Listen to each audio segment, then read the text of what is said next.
Hi everyone, this is Amy. Welcome to my channel.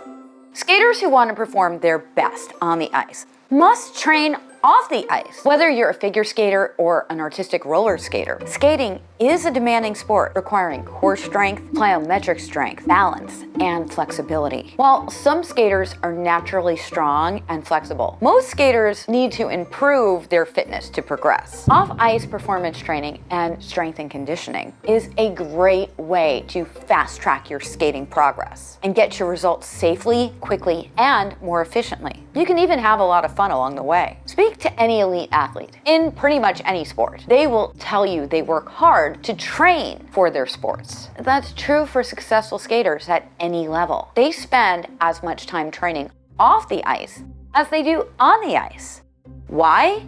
Off-ice training builds your strength and stamina. Strength and stamina will help you maintain your body for optimum skating performance and help prevent injury. Athletic conditioning will improve injury recovery time too. Success in skating takes dedication and commitment. No matter your level, you need a combination of on-ice and off-ice training to be as successful as possible. Athleticism in skating requires balance. You must maintain static and dynamic balance to perform movements and positions correctly and prevent falls and injury. Flexibility is your ability to have a wide range of joint movements. Flexibility provides you with the ability to perform different movements in beautiful positions. Coordination is your ability to perform smooth and efficient movements. Good coordination requires a skater to combine multiple movements into a single movement that is smooth and fluid in order to achieve the intended goal with speed and grace. Agility is how quickly you can change direction with control and maintain your speed, balance, and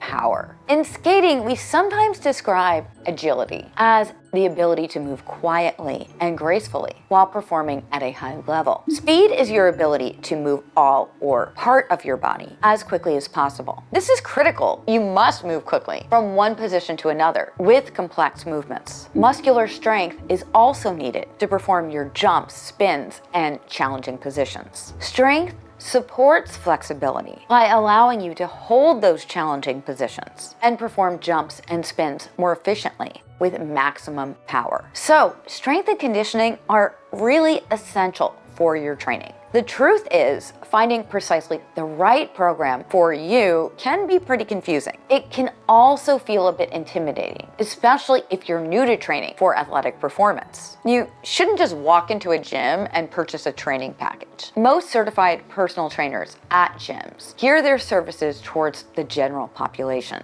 You know, those looking to lose weight and tone up, not training for athletic performance, never mind figure skating. Likewise, there's many well-meaning figure skating coaches that offer off-ice training, but many of those coaches aren't certified unless that coach is specifically certified in personal training, preferably strength and conditioning, and insured for off-ice training work. This is probably not your best choice either. Strength and conditioning are a totally different skill set from on-ice training. The only way to be specifically insured for personal training and strength and conditioning work is to be certified. Insurance companies will not insure individuals for these activities unless they have a certification. Outside of working with your coach on your off-ice jumps, it's best to work with a professional specialist for your off-ice training, but not just any specialist. A specialist that is certified in strength and conditioning, insured, and has expertise working specifically with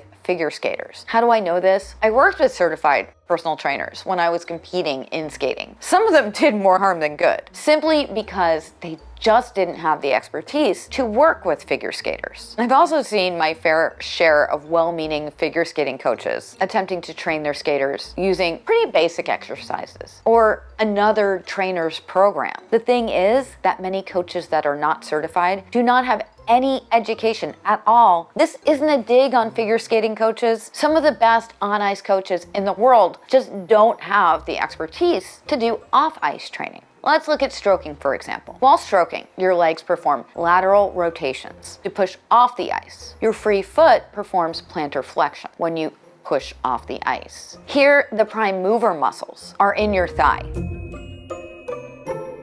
These muscles perform the most work during the extension and flexion of the legs. But that's not the whole story. There's a synergistic effect because a group of muscles activates to contribute to a particular movement. A single muscle can be part of multiple muscle synergies. A single synergy can activate various muscles. Let's go back to stroking. The synergists are the gluteus medius and the gluteus maximus. These muscles assist your quadricep muscles in extending and flexing the legs. There are also antagonist muscles that oppose the action so that the movement can actually occur. In stroking, the antagonists are your hamstrings, which move downward.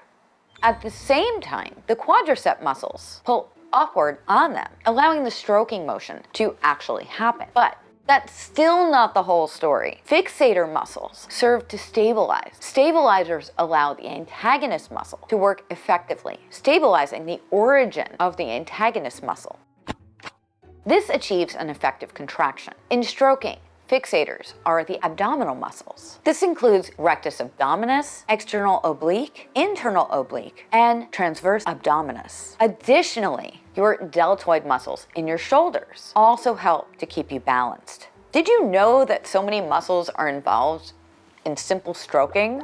Strength and conditioning training for figure skaters needs to be relevant and appropriate for what you do on the ice. If it's not, it can actually go against everything you're working so hard to accomplish. Skating requires a broad set of skills. Your training program must break down different components so that you can train specifically for each one. The ultimate goal of an off-ice training program is to properly condition your muscles, the ones that you're using in skating. If you have an excellent off-ice training program, you'll develop muscle memory for specific actions so that over time, you'll perform these movements without even having to think about them. The movements will become automatic for you. Off-ice training can also improve your skating skills by correcting muscle skeletal issues that may limit your progress. A good strength and conditioning coach has the training to perform fitness evaluations. This helps you determine any deficits. We use these assessments to create customized and more efficient periodized training programs, including off-ice warm-ups, off-ice cool-downs, and stretching flexibility training, as well as complete off-ice workouts. We also discuss nutrition, how to fuel your body for the most efficiency. Something to look out for that might be a red flag if you're new to off-ice training is if the strength and conditioning coach is treating this like it's a boot camp where they pile on as many really challenging exercises as possible. Sometimes trainers will do this to prove that they're worth their value to you. This is a red flag. When I work with skaters, I aim to move them slowly and progress them appropriately to avoid any negative impact on their on-ice progress. You should never be in pain because of an off-ice training program. Maybe a little sore, but never in pain. The program should be designed so that it's simple for you to start and stick with, progressing you appropriately for your fitness level and on-ice training time. At first, you may feel as if it's almost too easy. It should be easy when you first begin. I work my athletes up to a more challenging program as they gain more experience with strength and conditioning. Always give whatever coach you're working with for strength and conditioning feedback so that they can make it more challenging for you if need be and less impactful if you need a break. A good trainer is going to be receptive to that feedback and will monitor your progress, making adjustments based on your on-ice coach's feedback too. This brings me to another red flag. There are no one-size-fits-all programs. Avoid any program you may find online where you can follow along on your own without interacting with a coach that can make those adjustments or correct your form. I realize you can save money by doing a ready-made program, but you need a coach off the ice as much as you need a coach on the ice. You wouldn't, or at least you shouldn't, be taking figure skating lessons using a cookie cutter template. You shouldn't be doing that with your off-ice training either. You need a specialist coach that you can talk to so that they can adjust things and monitor your progress. It's also critical to organize your skating season into periods. Off-season, pre-season, in-season, and a rest period. That's another red flag. If your trainer doesn't ask you about your season, run the other way. It's just not possible to develop a training plan without considering your specific season. Your peak may be for regionals, while another's may peak at nationals. Other skaters are more recreational and may compete in open competitions year-round. So you want to work with a strength and conditioning specialist that will customize your plan for you, your goals, and your season. Now let's talk about strength and power. These are developed by a continuous rise and fall of the skating knee and the pressure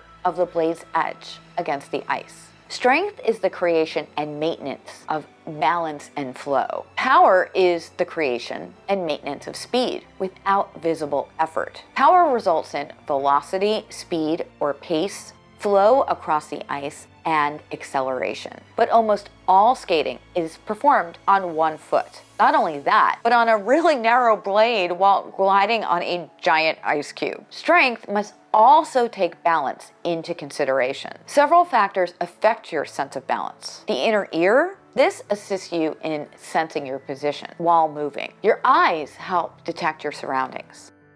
Balance receptors in your hip, leg, knee, ankle, and your foot tell you where your body is in relationship to the ground. I don't know about you, but I like to work efficiently, smarter, not harder. So I find ways to incorporate balance training into strength and conditioning. I love using Bosu trainers with my skaters because I can incorporate different movement that work on strength and balance with several muscles simultaneously.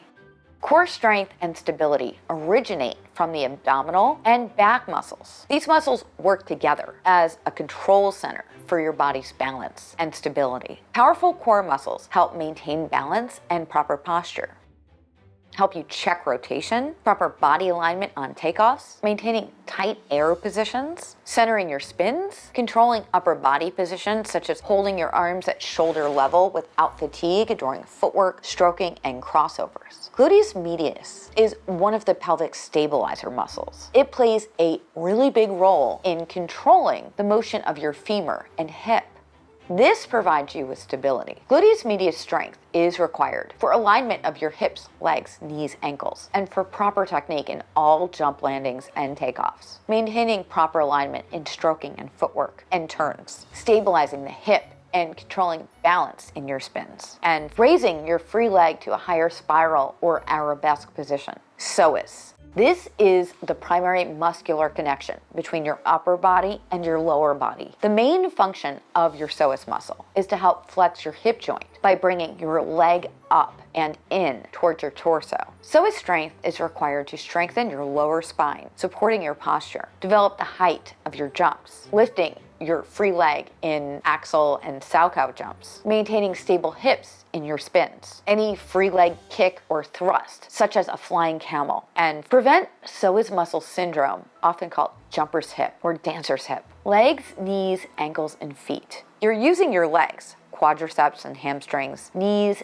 ankles, and feet in just about, every skating movement. You must keep them strong. Leg, knee, ankle, and foot strength are required for gliding, stroking, your crossovers, turns and steps, spirals, Ina Bowers, hydroblading movements, spins and jumps, and stamina to perform from the beginning to the end of your program. Your arms and shoulder muscles include your deltoids, biceps, and triceps.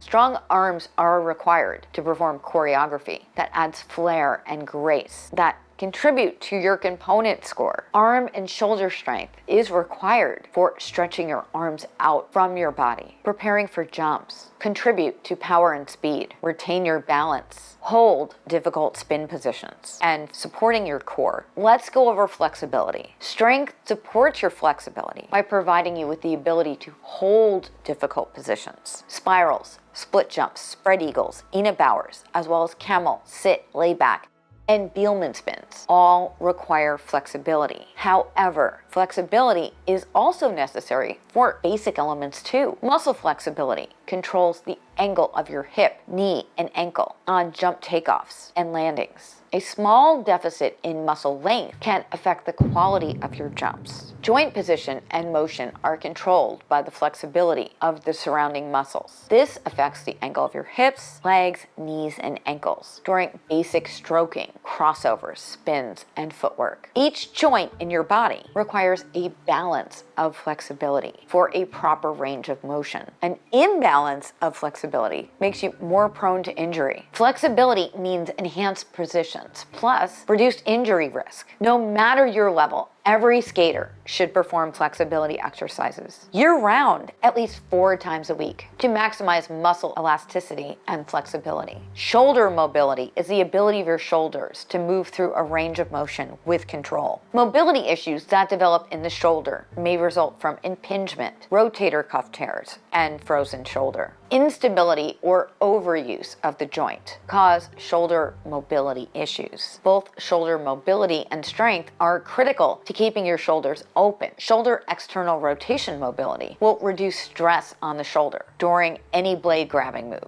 Shoulder flexion mobility provides freedom of arm movement for beautiful positions, choreography, and more appealing lines. Hip rotation.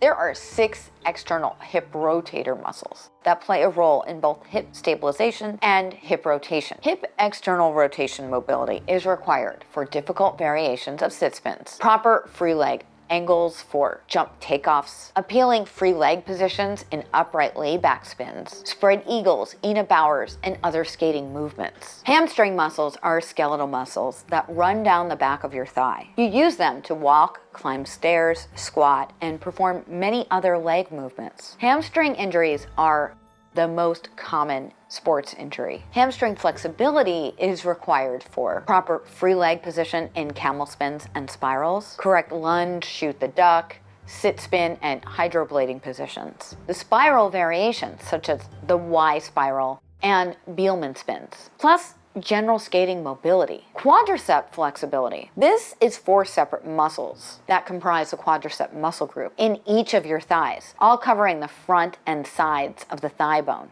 or femur. Quadricep flexibility is required for preventing knee injuries, difficult upright spin variations, such as the hair cutter and Bielmann's.